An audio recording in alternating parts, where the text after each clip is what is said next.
Greetings in Jesus. I am compelled to read a devotional for May 16th from the Daily Open Windows devotional by T.Austin-Sparks that was actually compiled by a ministry out of New Zealand some 40 years after his passing.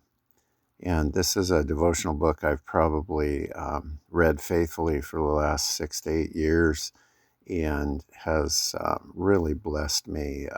T.Austin-Sparks had a very close relationship with the Lord and definitely understood what God was after among us over and against what had become of modern Western culture Christianity. So with that introduction, I'll begin. The head, from whom all the body, nourished and knitted together by joints and ligaments, grows with the increase that is from God.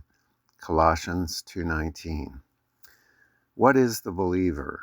In God's sight, the believer is one in whom Christ is implanted, and God never looks at Christ in a limited way. He always looks at him in an absolute way, and when Christ is implanted at the beginning of our life, it is not as though God implanted him in a fragmentary way. God's thought was that the end should be bound up with the beginning, and that Christ should be all and in all. That is why conversion is never an end in itself. It is only the first step toward the full end of God. It defines the nature of the believer in God's sight, that it is of Christ. You cannot make that. No decision cards can accomplish that. You can never make men and women Christians by inviting them to make certain decisions, to assent mentally to certain propositions of Christian doctrine, though perfectly true as to the person and work of the Lord Jesus. There has to be something which constitutes in that individual, right at the very center of the being, a living union with Christ and a deposit of Christ. Anything other than that is a false conversion. It is the depositing of Christ at the very center of the being with a view to his spreading to the very circumference that is the nature of a believer.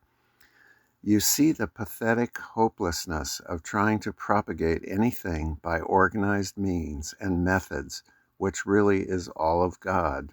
It simply has to grow. It simply has to be.